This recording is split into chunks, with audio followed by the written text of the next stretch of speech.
Portanto, abra aí a sua Bíblia, por gentileza, no livro do profeta Isaías, capítulo 61. O título da mensagem hoje: Uma vida conjugal abençoada. Vamos tratar de alguns pontos que fazem de uma vida conjugal uma vida abençoada. Que Deus fale aos nossos corações. Inclusive o texto base é este texto profético, quando Isaías disse assim, na segunda parte do versículo 9: Todos quantos os virem, os reconhecerão como família bendita do Senhor. Uma breve palavra, mas que ela tem um poder muito grande, muito forte em nossas vidas, pois está dizendo a Bíblia Sagrada que as pessoas que nos virem, que nos reconheçam, que façam parte da nossa história, vão perceber isto, que nós fazemos parte de uma família bendita. Que essa palavra se cumpra em nossas vidas. Amém? Vamos pedir a Deus revelação, conhecimento. Vamos orar em prol disto. Senhor Jesus Cristo, Deus de toda a graça, Deus de toda a verdade, estamos aqui reunidos com os nossos irmãos na casa do Senhor, observando a Tua palavra, estudando a Bíblia Sagrada, e pedimos ao Senhor que se revele a cada um de nós, fale aos nossos corações, use esse momento e que haja, em primeiro lugar, um fortalecimento do nosso espírito, da nossa alma, mas que as nossas mentes e os nossos corações também sejam instruídos por Ti, para justamente na prática do dia a dia venhamos a fazer bem a nossa família, e aqueles que pretendem se casar e aqueles que já fazem parte de uma vida conjugal possam ter esta vida abençoada. Por isso, o tema desta noite: fale aos nossos corações, Senhor, eis-nos aqui, prontos para isso. Em particular, eu te peço, use a minha vida como ministro deste altar. E assim fazemos a nossa oração no nome majestoso e poderoso de Jesus. E aqueles que amam a Deus, digam amém, amém e amém. Graças a Deus. Mais uma vez, obrigado, nosso maestro. Eu quero me dirigir à Igreja Cristo Vive, aos meus irmãos em Cristo, minha família espiritual.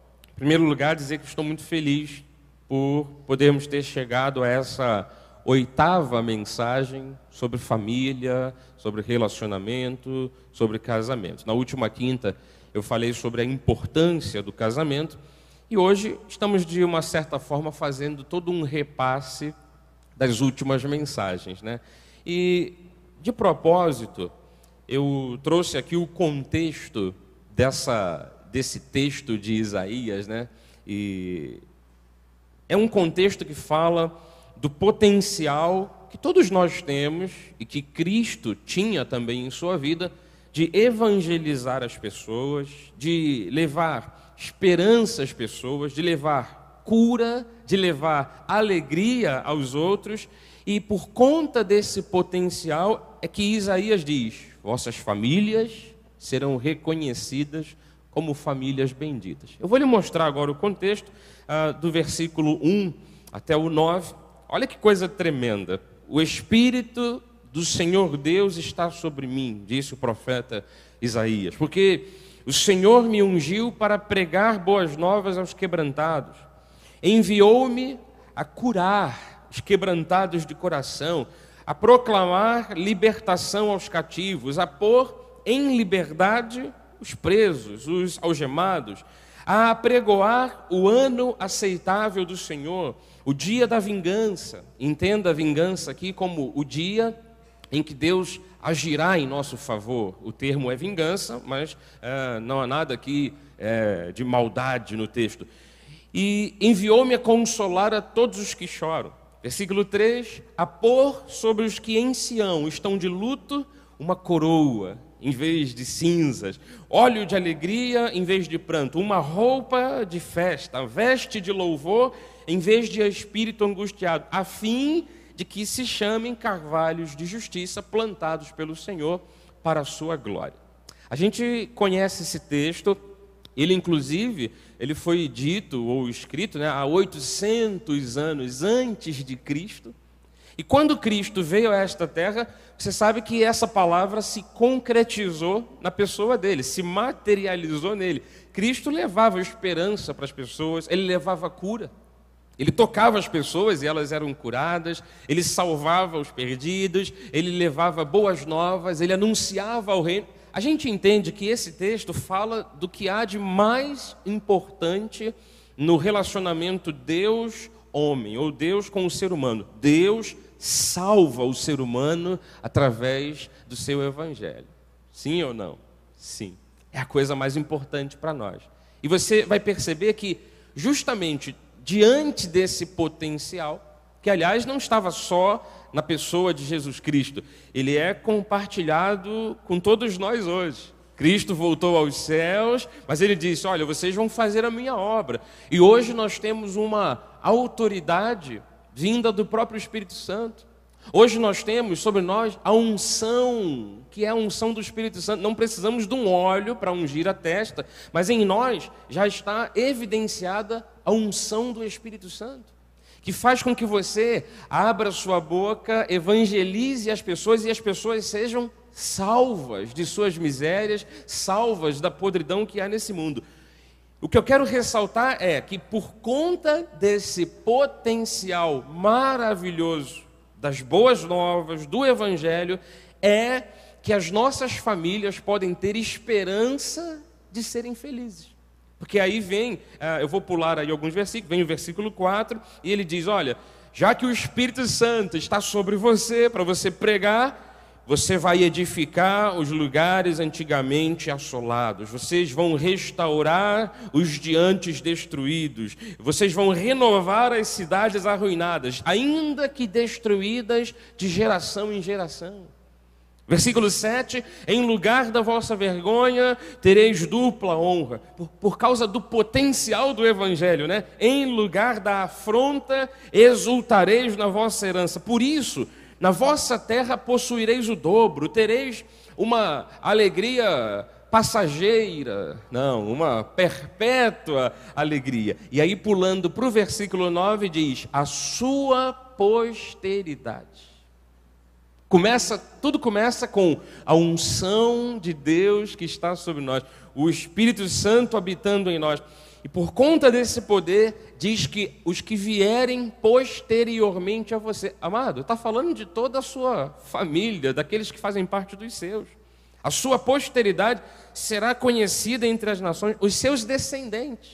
Aí vai para o filho, né, diretamente falando, vai para um neto. Os seus descendentes serão conhecidos no meio dos povos. E, na verdade, quem observar a história de vocês, quem puder ver a história de vocês, vão ver isso, vão reconhecer vocês como famílias benditas do Senhor. Sabe por que eu li todo o texto? Para você criar esse link, né, essa ligação do grande poder do Espírito Santo em prol também, não só do perdido, mas em prol das famílias, para que você reconheça, meu amado, minha amada, que os assuntos relacionados à família e casamento são assuntos de máxima importância para Deus. A gente pode até pensar que vida conjugal, vida matrimonial, casamento, todo esse compromisso que há, pode ser uma coisa muito antiga, uma coisa quadrada, que às vezes parece não valer a pena, mas na verdade tudo isso faz parte de um plano original de Deus. Então, quando uma família que se constitui, e daí hoje eu vou dar o exemplo da família que se constitui de forma básica, né? Um homem se une a uma mulher, então eles formam, a partir daquele momento, uma família. Toda família que tem na Bíblia Sagrada, no Espírito de Deus, nas regras que Deus estabeleceu, uma direção para seguir a sua estrada, toda família como essa se torna feliz, se torna abençoada. E como nós temos estudado, nós temos que entender que família não é só um ajuntamento de pessoas. Tem ali um aglomerado de gente, tem meia dúzia morando debaixo do mesmo teto, família. Família, na verdade, deve ser entendido como união de pessoas. Família não é só um ajuntamento de pessoas, porque você você sabe, da família, nós temos toda a base para o que há na sociedade. É o lugar onde se forma o caráter das pessoas, é o lugar onde se molda o comportamento de alguém. Daí, vamos só dar o exemplo, abrindo aqui o parênteses, da coisa triste que há na nossa sociedade, não só aqui no Brasil, mas no mundo inteiro, de gente que mata, rouba, esfola, faz um monte de maldade, e que às vezes, no final das contas, sempre foram eleitos de Deus, ovelhas do Senhor, às vezes estão presos, pagando pelos seus pecados, pagando por aquilo que cometeram de crimes. Mas você vai nos presídios aqui, tem mais de 50% das pessoas têm nome bíblico, por exemplo.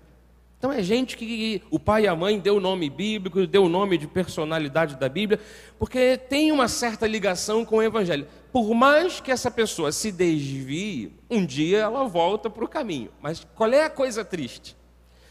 A gente vê tantas situações de carência nos bairros, nas comunidades, gente que chega a esse mundo sem pai, sem mãe. E daí, na maioria das vezes, o futuro desse indivíduo é o crime, é toda a questão, né, da malignidade. E a gente até entende isso socialmente falando, mas a gente tem que saber onde é a origem dessa maldade toda. Pessoas que nascem sem o amparo da família. Pessoas que crescem, ou que ainda tenham família, mas eu volto a dizer, só como um aglomerado de gente. Não tem um bom exemplo no pai, não tem um bom exemplo na mãe. Os irmãos são todos desviados dos caminhos da vida, e a pessoa, ainda que cresça junto de outras pessoas, toma um rumo totalmente extraviado. Então nós temos que saber disso. Família tem que gerar bênção. Uma vida conjugal, um casamento, tem que ser, tem que ser algo abençoador para um e para outro. Então nós vamos ver esses pontos aí, né? Conforme eu propus aqui o título da mensagem, uma vida conjugal abençoada. Por que tudo começa num casamento? Porque Deus criou assim. Você sabe a história, quando ela começa com a criação do mundo, Deus cria o ser humano, Ele criou um homem, colocou no jardim do Éden, diz lá o livro de Gênesis, vou mostrar aqui 5 versículos para dar esse exemplo. Deus, Ele formou Adão, Ele criou Adão, diz o texto de Gênesis 2:8, plantou o Senhor Deus um jardim no Éden, na direção do Oriente, pôs nele o homem que havia formado. Só que, no entanto, o homem estava lá, cheio de tarefas, porém, sozinho. Versículo 18, Deus repensou a coisa, e versículo 18, disse mais o Senhor Deus, não é bom que o homem esteja só. Ele estava num mundo que alguns julgam como maravilhoso. Não precisava ter muitos esforços, ele apenas colhia frutos. Ele estava tendo bastante ocupação, dando nome para as plantas, dando nome para os animais, mas lhe faltava alguém e Deus percebeu isto. Então Deus disse, eu vou fazer alguém que lhe complete. Alguém que lhe seja idôneo, que seja compatível com ele. Então, Deus viu que não era bom que o homem ficasse só. E algo interessante ocorreu. Deus não trouxe simplesmente um amigo legal, né? Porque Deus poderia fazer isso. Quantos amigos nós temos que nos alegram o coração, que preenchem espaço na nossa vida? Deus não trouxe, por exemplo, apenas filhos. Eu vou pensar o que eu faço com Adão. Eu vou lhe dar primos, vou lhe dar tios, vou lhe dar, sei lá, vamos partir para o mundo empresarial. Muita gente gostaria de hoje em dia ter a empresa própria, ter os seus empregados, né, ter uma vida digna. Deus poderia lhe dar empregados. Só que Deus não fez isso. Deus não lhe deu sequer irmãos, pai ou mãe. Deus trouxe aquela que iria completar toda a sua vida. Coração, alma e até as suas necessidades físicas. Deus trouxe para ele a mulher, a companheira dele, aquela que completou o seu coração. No versículo 21, Adão, diz assim o texto, aliás, então o Senhor Deus fez cair pesado sono sobre o homem e este adormeceu, tomou uma de suas costelas, fechou o lugar com carne E a costela que o Senhor Deus tomara ao homem, transformou-a numa mulher e trouxe para Adão. Aí, olha o que Adão disse, versículo 23. Esta, afinal, é osso dos meus ossos. E essa expressão aqui, afinal, lá no original hebraico, tem toda uma ideia de satisfação. Não era só uma pessoa que parecia com ele, porque imagina, ele só lidava com a natureza, os animais, a fauna, a flora, e depois vem alguém que parece com ele. Não é só uma questão de identificação visual. Ele estava aqui realmente satisfeito com aquilo que Deus tinha feito. Essa é carne da minha carne, vai se chamar varoa, por conta do varão foi tomado. Aí o versículo 24 traz a explicação do porquê há casamentos, né? Por isso é que deixa o homem pai e mãe e se une à sua mulher, tornando-se os dois uma só carne.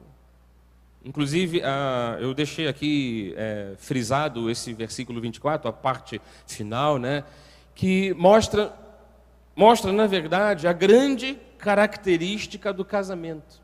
Está lá, sublinhado, ó, deixa o homem pai e mãe, une-se à sua mulher, tornando-se uma só carne.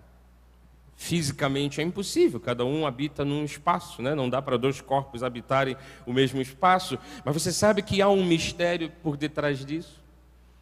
As pessoas que se unem através de um casamento e arcam compromisso uma com a outra, essas pessoas começam por um entrelace das almas que se amam.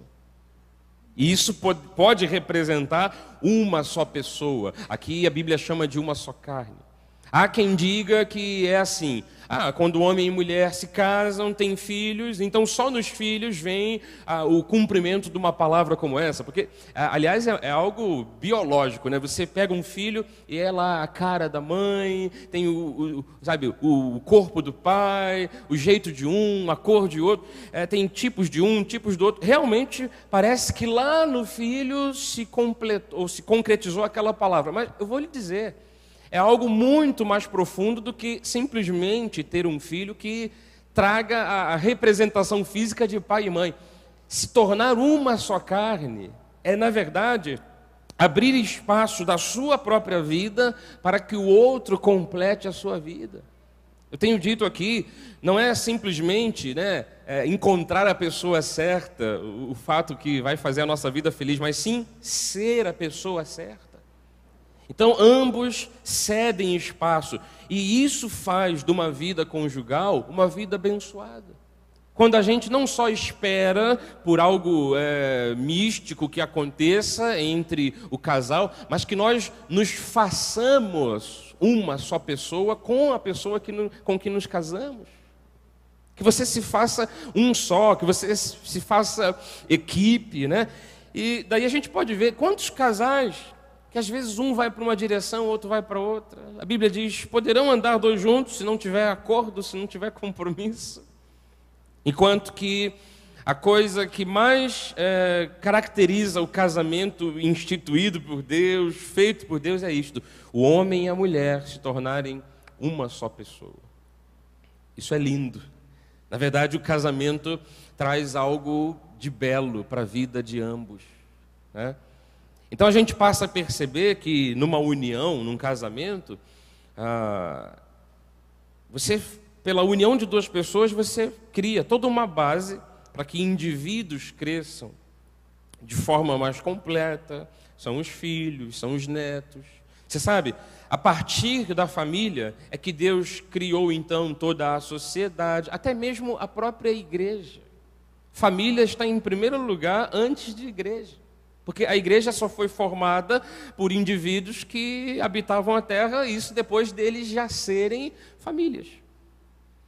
Então a gente tem que dar importância, né, para as questões de família. E se tudo isso, eu digo geralmente, começa num casamento, nós temos que pensar com carinho nas questões dos casamentos. Nós temos que procurar fazer o melhor pelos nossos casamentos. Estou dizendo para quem é casado. Para aqueles que ainda pretendem se casar, sabe, pensem, isso é bênção. Unir-se a alguém, não a qualquer pessoa, porque, na verdade, hoje em dia, Já existe a filosofia de que possa haver um casamento entre homem e homem, ou entre mulher e mulher. Bom, é o que a sociedade pensa. A Bíblia, ela retrata a união entre um homem e uma mulher. Então, partindo desse pressuposto, partindo dessa base, o que eu tenho visto de problema hoje em dia, que prejudica o casamento, é o fato das pessoas não quererem ter o compromisso de se adaptar a outra pessoa, para se tornar uma só carne. Qual é o grande problema nas questões de casamento hoje em dia? É que tem faltado acordo, tem faltado cumplicidade. E se as pessoas de repente dizem assim, não, eu não quero me casar, porque eu não quero ficar preso a ninguém. Sabe, bispo, para mim casamento é coisa do passado, sabe? Olha, eu concordo, é coisa do passado. Que Deus fez lá no passado para estar no presente e durar para sempre. É coisa do passado, mas que não morreu. Não é coisa do passado que está ultrapassado, não. Mas a questão é, num casamento, e a pessoa vai ao cartório, né, e assina documento, assina um contrato matrimonial, vai diante do padre, vai diante do pastor. Num casamento, a pessoa está arcando um compromisso, um acordo, está dizendo, eu sou agora o seu cúmplice, eu sou o seu parceiro. É isto que tem faltado na mente e no coração de muita gente. As pessoas às vezes juntam as trouxas, talvez porque seja mais fácil separar as trouxas, mas, na verdade, toda família começa com compromisso e com fidelidade.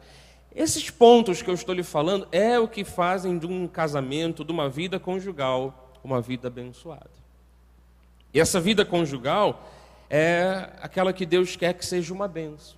Independentemente do fato da pessoa já não ter tido sucesso num casamento, e de repente já está num segundo casamento, num segundo relacionamento. O relacionamento que você tem hoje com o seu companheiro, com a sua companheira, é este que Deus quer que seja uma bênção.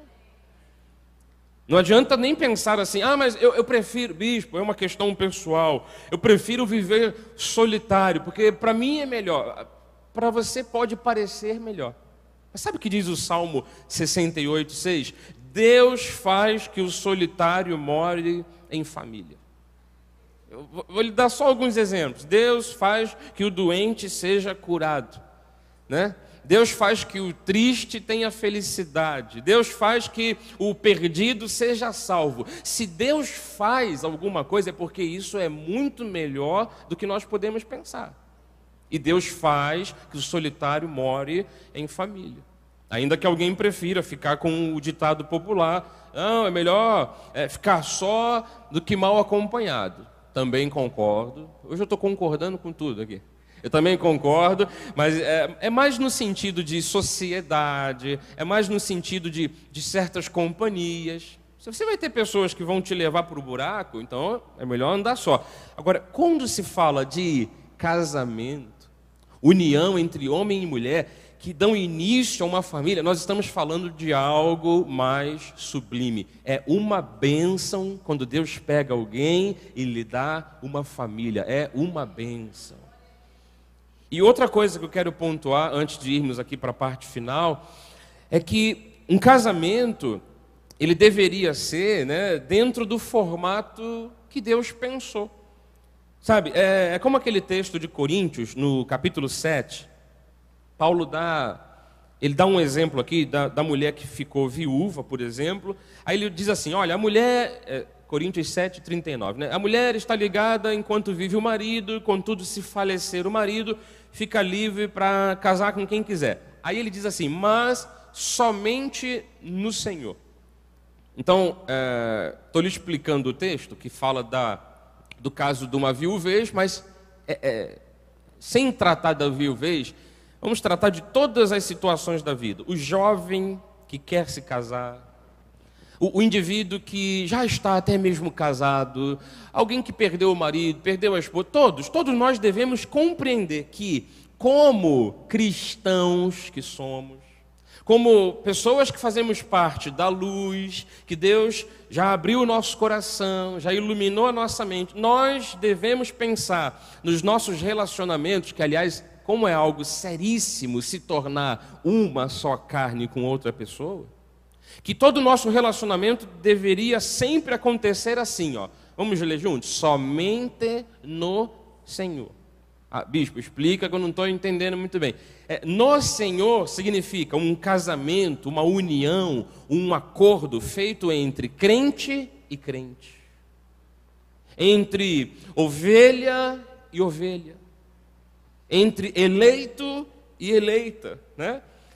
Ele diz aqui em 2 Coríntios 6,14: por isso não vos ponhais em jugo desigual. Para você entender, o jugo é o peso que é colocado sobre os nossos ombros. Eu estou falando em termos de responsabilidade. Por exemplo, você foi uma pessoa chamada para o reino de Deus.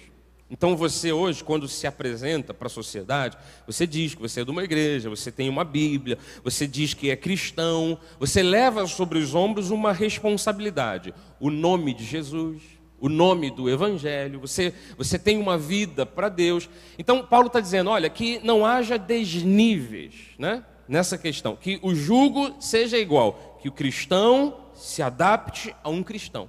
Pode às vezes acontecer de um ser de uma igreja, outro de outra, isso aí é o que é melhor a gente consegue adaptar. Agora, um ser da luz e o outro das trevas, isso é muito difícil de se adaptar. O texto está dizendo, né, não vos ponhais em julgo desigual com os incrédulos, porquanto, que sociedade pode haver entre a justiça e a iniquidade, ou que comunhão da luz com as trevas? Versículo 15, que harmonia entre Cristo e o maligno, ou que união do crente com o incrédulo? Volto a dizer, esse é o padrão, não é o padrão FIFA, tá? A gente está acostumado a ouvir nessas últimas semanas. É o padrão de Deus para que uniões sejam feitas entre homens, entre homem e mulher, entre cristãos. Só que, óbvio, a gente sempre vai cair numa questão social, que é a seguinte: ô bispo, quando eu me converti, já era casado. Então como é que eu faço agora para cumprir essa palavra aí? Eu me converti e meu marido continua sendo um descrente. Aliás, ele nem gosta muito da igreja. Como é que eu faço? Eu me converti e a minha esposa não quer me acompanhar de jeito nenhum. E quando eu a conheci, ambos éramos de outra religião. Então, é claro que a gente tem casos e casos. Mas sabe ao que isso aqui aponta? Para aquela coisa de prioridade. Se eu tenho a chance de escolher alguém que professe a mesma fé que eu professo, eu estarei fazendo uma ótima escolha. Se eu sou ainda um jovem, por exemplo, que pretendo ir a um casamento, me casar, ingressar num matrimônio, para que a minha vida conjugal seja uma bênção, eu devo optar por isto aqui. Eu sei que às vezes as pessoas se confundem com questões emocionais, né? Às vezes a emoção fala muito mais alto.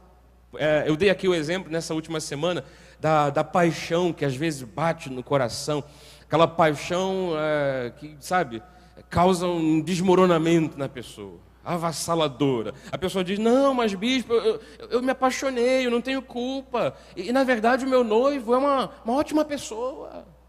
Eu sou crente, eu sou evangélica, mas ele também é religioso, não tem problema não. Ele também é uma pessoa religiosa como eu. Ele é filho de mãe menininha do Cantuá. Mas sabe, é uma pessoa que eu acho que é até melhor do que os crentes. Melhor do que os crentes? Eu tenho aqui as minhas dúvidas. Eu já ouvi uma vez um relato do rapaz que disse, não, é que essa menina que eu encontrei não tem beleza igual no mundo. Eu falei, pô, que bom, né? Você deu a sorte grande. Isso acontece também? Eu já vou voltar no assunto. É porque os homens gostam muito mais daquilo que veem, né? As mulheres são um pouquinho diferentes. Elas são atraídas mais até por aquilo que ouvem.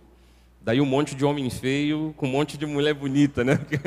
Se o cara tiver uma boa conversa, ele conquista. Agora, os homens gostam do que veem. E aí eu ouvi de um jovem, mas é que eu não posso perder a oportunidade de me casar com essa jovem. Ela não é da igreja, ela não gosta da igreja, nunca veio na igreja, mas ela é um violão.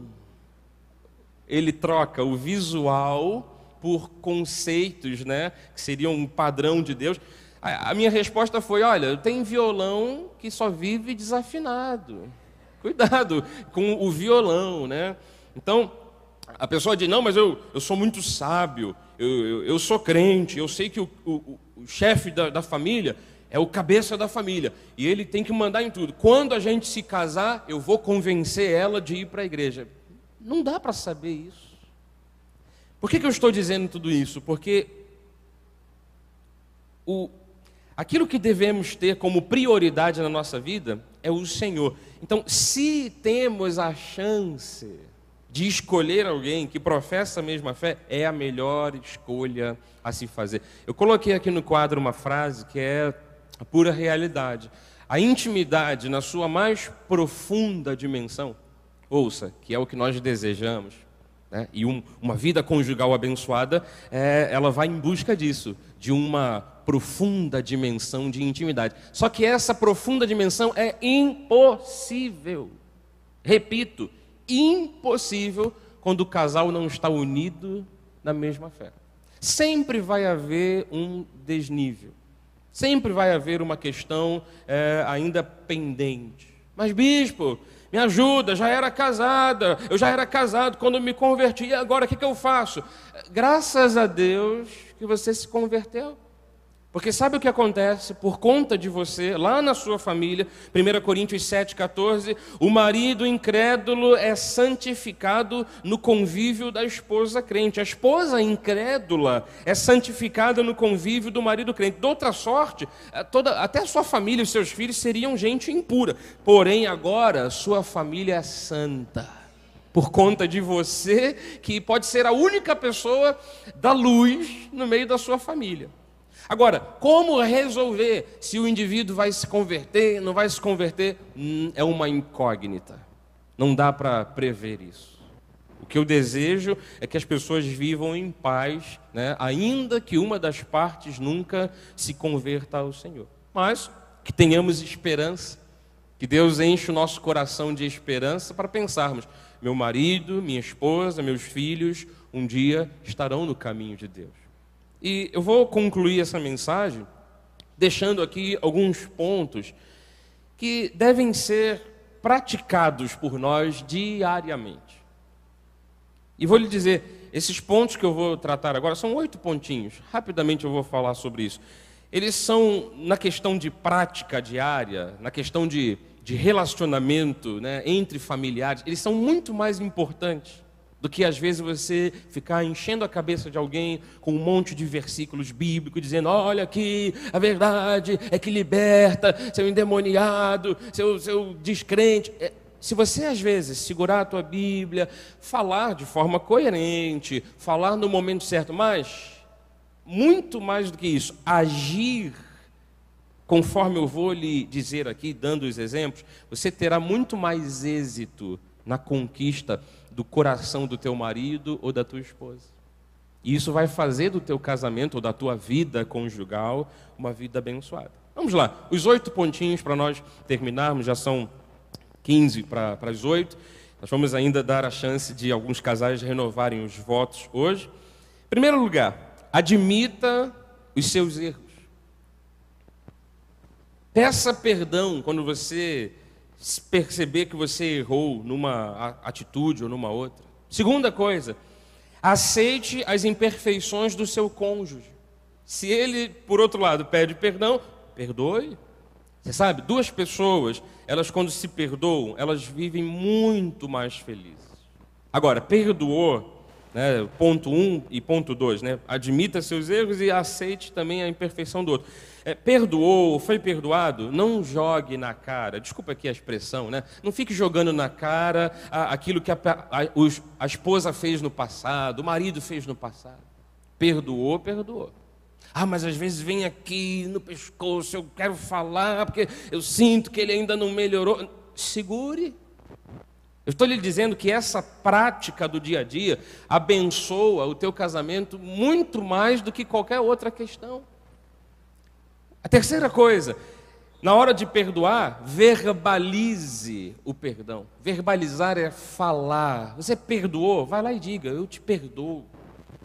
Não quero que você faça isso de novo, mas eu te perdoo, sabe? Verbalize o perdão, verbalize o amor.